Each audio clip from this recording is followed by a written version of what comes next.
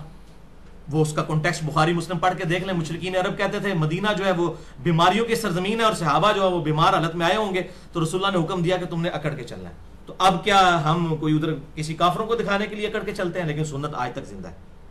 سنت تو نہیں چھوڑ سکتے ہم کہ جی اس زمانے کے لیے تھا. تو جب شلوار ٹخنوں سے اوپر کرنے کی باری آتی ہے کہتے ہیں اس زمانے کے لیے تھا. تو دکھائیں کہ رسول اللہ نے یہ فرمایا ہوگا یہ اس زمانے کے لیے. اور ہر حدیث کو توڑ موڑ کے تو مفتی اکمل صاحب پیش کر رہے ہوتے ہیں صرف اپنے فرقے کی حفاظت کے لیے. میں یعنی یہ جتنا میں نے غصہ مفتی صاحب پہ نکالا ہے نا، یہ اپنی ذات کے لیے واللہ نہیں نکالا، رسول اللہ کی محبت میں نے ان پہ غصہ نکالا. ورنہ یقین کریں میرے وہ استاد بھی ہیں.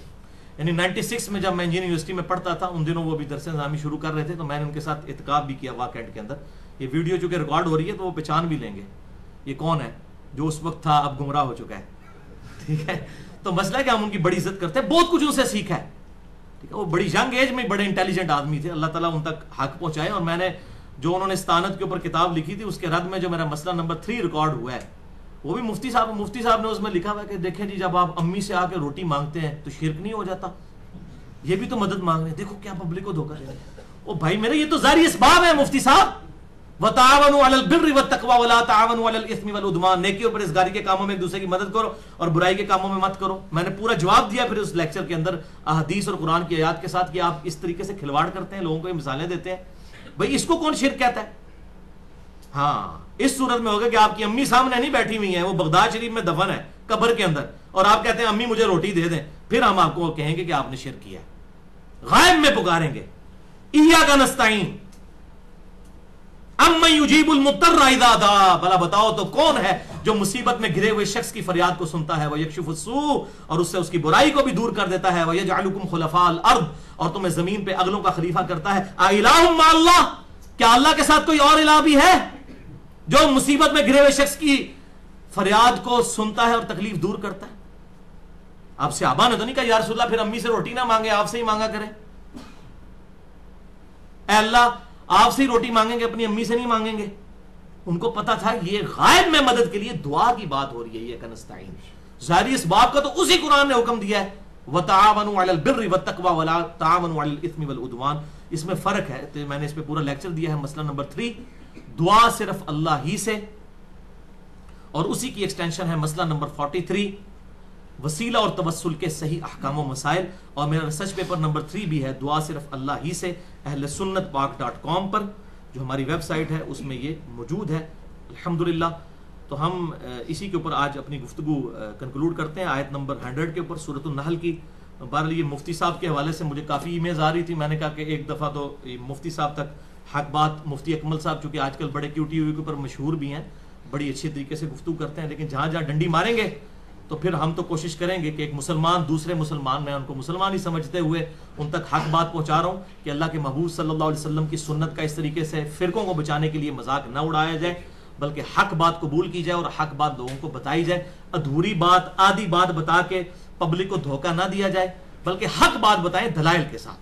اب یہ ہمارا انشاءاللہ ویڈیو کلپ ہزاروں لوگوں تک پہنچے گا تو پھر یہ ان کے اوپر ادھار ہوگا کہ وہ ان باتوں کا جواب دیں جو یہ 3-4 میں نے باتیں ان کی پوائنٹ آؤٹ کی ہیں. کرنے کو تو سینکڑوں کی جا سکتی ہیں لیکن یہ 2-3 موٹی موٹی باتیں تھیں جو بڑے عرصے سے ادھار تھیں، اور وہ یہ بڑا اچھا موقع تھا کہ اللہ تعالیٰ فرماتا ہے سورۃ النحل آیت نمبر 100 انما سلطانہ علی الذین یتولونہ، بے شک شیطان پہ تو انہی لوگوں کا زور چڑھتا ہے جو خود اس کے ساتھ دوستی گانٹ لیتے ہیں، والذین ہم بہ مشرکون، اور ان لوگوں کے ساتھ اس کا زور چل جاتا ہے جو اللہ تعالیٰ کے ساتھ اور ہستیوں کو شریک ٹھہرا لیتے ہیں، اس کو اللہ کے ساتھ شیطان کو شریک ٹھہراتے ہیں. اللہ تعالیٰ سے دعا ہے جو حق بات میں نے کہی اللہ تعالیٰ ہمارے دلوں میں راسخ فرمائے. اگر جذبات میں میرے منہ سے کوئی غلط بات نکل گئی اللہ تعالیٰ ہمارے دلوں سے معاف کر دے. ہمیں کتاب و سنت کی تعلیمات پر عمل کر کے دوسرے بھائیوں تک پہنچانے کی توفیق عطا فرمائے. سبحانک اللہم و بحمدک اشہد ان لا الہ الا انت استغفرک و اتوب الیک وما علینا الا البلاغ المبین.